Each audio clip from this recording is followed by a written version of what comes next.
सभी योग प्रेमियों को नमस्ते।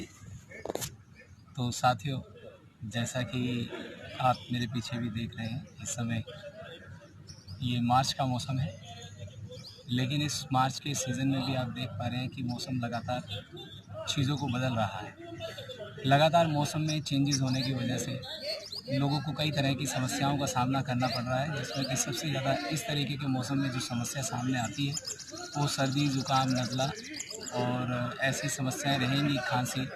और आप देख रहे हैं इसी से संबंधित आज पूरी दुनिया में जो वायरस फैला हुआ है वो भी इसी से रिलेटेड है।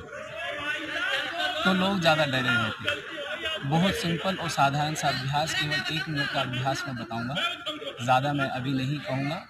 और क्योंकि जब आप 1 ही मिनट को अपने जीवन में अगर लेकर आ सकें तो वो भी काफ़ी बेहतर होगा। रोज़ाना जब भी आप सुबह उठें, अपने नोस्ट्रिल्स चेक करें और नोस्ट्रिल्स हमेशा एक साइड में बंद रहता है अगर ज़्यादा, तो आपको बहुत ज़रूरत है, नहीं तो सभी कम से कम अपने नोस्ट्रिल्स की सुबह-सुबह सफाई ज़रूर करें। और उसका तरीका ये है कि आप राइट नोस्ट्रिल बंद कर लें, लेफ़्ट से फ़ास्ट ब्रीदिंग करने की कोशिश करें, जैसा कि मैं अभी आपको करके दिखा रहा हूँ।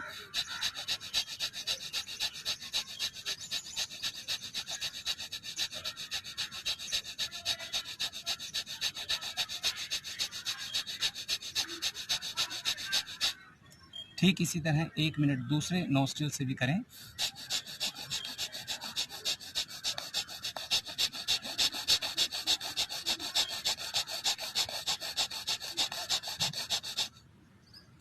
इस तरह आप दोनों नोस्ट्रिल्स की सफाई ज़रूर करें। नोस्ट्रिल्स की सफाई करते समय कई बार समस्या ये आती है कि एक नोस्ट्रिल बंद होता है ज़्यादा, तो उससे श्वास लेने में दिक्कत आती है। तो जो नोस्ट्रिल आपका पहले खुला हुआ है, उस साइड से आप पहले शुरुआत करें। ज़रूरी नहीं कि हमेशा राइट नोस्ट्रिल से शुरू करें। जो आपका श्वास ज़्यादा काम कर रहा है, आप उससे आप अपने अभ्यास को शुरू कर सकते हैं।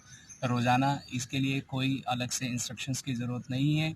आप सर्दी हो, गर्मी हो, हमेशा आप कम से कम इस 1 मिनट के अभ्यास से अपने नोस्ट्रिल्स की अगर हमेशा सफाई रखेंगे, तो आपके नोस्ट्रिल्स बेहतर होंगे और इस तरीके की जो समस्याएँ हैं, वो कम आपको फेस करनी पड़ेंगी। कम इसलिए बोल रहा हूँ क्योंकि वात, पित्त, कफ का लेवल भी डिसाइड करेगा कि आप कितना अपने आप को ठीक रख पाते हो।